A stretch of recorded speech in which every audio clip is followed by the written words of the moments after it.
Kasih karunia menyertai kamu dan damai sejahtera dari Tuhan Allah Bapa kita dan dari anaknya Tuhan Yesus Kristus. Amin. Selamat pagi bagi saudara yang dikasihi oleh Tuhan Yesus Kristus. Salam bahagia dan penuh sukacita untuk kita semua. Salam sehat dan salam bagi kita semua yang dikasihi Tuhan Yesus Kristus. Sahabat yang baik hati, marilah kita menggunakan waktu sejenak untuk berdoa, membaca dan merenungkan firman Tuhan sebagai sumber kekuatan, inspirasi dan motivasi bagi kita. Firman Tuhan untuk kita dengarkan dan renungkan pada pagi hari ini, yaitu Jumat tanggal 22 Oktober 2021, tertulis di dalam Amsal pasal 3 ayat 18. Demikian dikatakan firman Tuhan. Ia menjadi pohon kehidupan bagi orang yang memegangnya. Siapa yang berpegang padanya akan disebut berbahagia. Molo di bibelta di dokma songonon. Hau hanguluat do ibana diaka namanda hobi. Jalamanang ise namar sitio pantusi bartua do. Ido sahatna hatani tuhata. Sahabat yang baik hati yang dikasihi oleh Tuhan Yesus Kristus, menjadi orang baik tidak bisa tercipta sendiri. Menjadi orang baik membutuhkan pedoman baik lewat perilaku hidup seseorang, atau bisa juga lewat penuturan kitab suci. Kitab Amsal dapat menjadi pedoman bagaimana seseorang dapat berbuat baik. Kitab Amsal merupakan kumpulan ajaran tentang cara hidup yang baik. Ajaran-ajaran itu diungkapkan dalam bentuk petuah, peribahasa, dan pepatah. Kebanyakan di antaranya menyangkut persoalan-persoalan yang timbul dalam hidup sehari-hari. Kunci mengerti hidup berhikmat menurut Salomo ialah orang yang harus pertama-tama mempunyai rasa hormat dan takut kepada Tuhan. Amsal pasal 1 ayat 7. Salomo dengan jelas mengatakan bahwa orang yang berhikmat memperoleh kebahagiaan dalam hidupnya. Kebahagiaan itu melebihi bahagianya memiliki harta duniawi. Kebahagiaan orang berhikmat meliputi umur panjang, kekayaan, dan kehormatan. Kebahagiaan orang berhikmat terkait dengan jalan hidup yang benar, jalan hidup yang sesuai dengan kehendak Allah.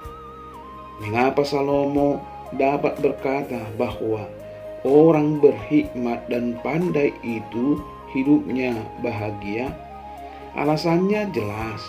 Pertama, orang berhikmat itu hidupnya selalu mempercayai Tuhan dengan sepenuh hatinya. Apapun persoalan dan tantangan hidup, Tuhan selalu menjadi nomor satu dalam menyelesaikannya dan bukan pada pengertian pribadinya. Maksudnya, orang berhikmat selalu memahami bahwa ada rencana Tuhan dan campur tangan Allah di dalam setiap peristiwa yang terjadi. Firman Tuhan dihayati sebagai kebenaran utama dalam hidup.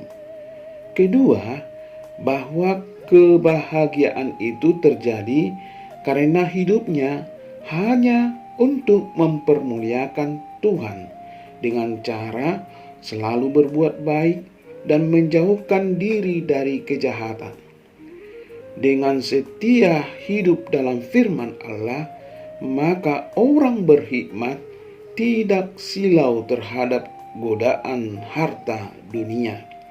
Harta dunia itu nilainya tidak sebanding dengan berkat Tuhan yang disediakan karena hidup yang taat pada firman Tuhan. Mereka yang berhikmat selalu hidup dalam rasa syukur, rendah hati, dan selalu mau diajar oleh firman Allah yang mempengaruhi hidupnya terus-menerus. Kebahagiaan orang berhikmat berdimensi vertikal dan horizontal. Hidup bahagia dalam iman kepada Allah dan berbahagia bersama dengan keluarga tercinta. Ketiga, kebahagiaan dalam mencapai tujuan hidup yang kekal dan bukannya semu. Maksudnya, nampak berbahagia secara penampilan, padahal dalam relasi dengan orang lain bermasalah. Contohnya, suami istri yang nampaknya harmonis ternyata sedang berperkara di pengadilan untuk bercerai. Mereka seolah-olah berbahagia hanya demi menjaga kegembiraan anak-anak mereka. Sangat memprihatinkan dan menyedihkan saat secara finansial berlebihan muncul ketidakpercayaan terhadap orang yang terkasih. Bukan kebahagiaan temporer atau sewaktu-waktu yang dikejar dan diharapkan, tetapi kebahagiaan yang sempurna sampai maut memisahkan. Kebahagiaan dalam kesetiaan dan dalam penyerahan diri pada kuasa Tuhan Yesus Kristus yang ajaib. Saudara-saudara yang terkasih di dalam nama Tuhan Yesus Kristus, sayangnya banyak orang begitu ambisius mengejar kekayaan, pangkat, dan jabatan dunia, serta mengorbankan apa yang penting dalam hidup mereka. Waktu sedemikian bernilai ekonomis, sehingga pertemuan keluarga menjadi sempit. Tidak ada komunikasi yang sehat dan membangun ketika masing-masing pulang dengan membawa kelelahan dan beban kerja. Sebagai orang tua, kita membiayai pendidikan anak-anak pada sekolah-sekolah terbaik dengan biaya tinggi. Harapannya jelas bahwa anak-anak kita jadi pandai, cerdas, dan terbaik. Namun apakah harapan itu segera terjadi? Apakah pengorbanan orang tua dihargai dengan baik oleh anak-anak kita? Keberhasilan dan kegagalan pasti ditentukan pada sikap dan tindakan kita kepada Tuhan. Sungguhkah kita menggumuli anak-anak kita dalam doa? Sungguhkah kita mendorong mereka menjadi pribadi Kristen yang cakap dan ulet serta rendah hati untuk selalu beribadah tiap-tiap minggu dan aktif dalam ibadah pemuda? Sukses dalam karir tanpa pimpinan Tuhan bisa membuat anak-anak kita hidup dalam dunianya sendiri dan mengabaikan ketaatan hidup kepada Allah. Sudah seharusnya saudara-saudara peduli tentang masa depan generasi muda kita dan anggota keluarga yang masih mengutamakan kepentingan daging daripada kehendak Allah. Saudara-saudara, sahabat Tuhan Yesus Kristus, firman Tuhan ini penting untuk dibaca, didengar, dihayati, dan terutama dilaksanakan dengan penuh tanggung jawab sesuai dengan kehendaknya. Lakukanlah kebaikan setiap hari, maka saudara akan hidup dalam kebahagiaan yang dijanjikan Allah bagi kita yang percaya kepadanya. Amin. Marilah kita berdoa.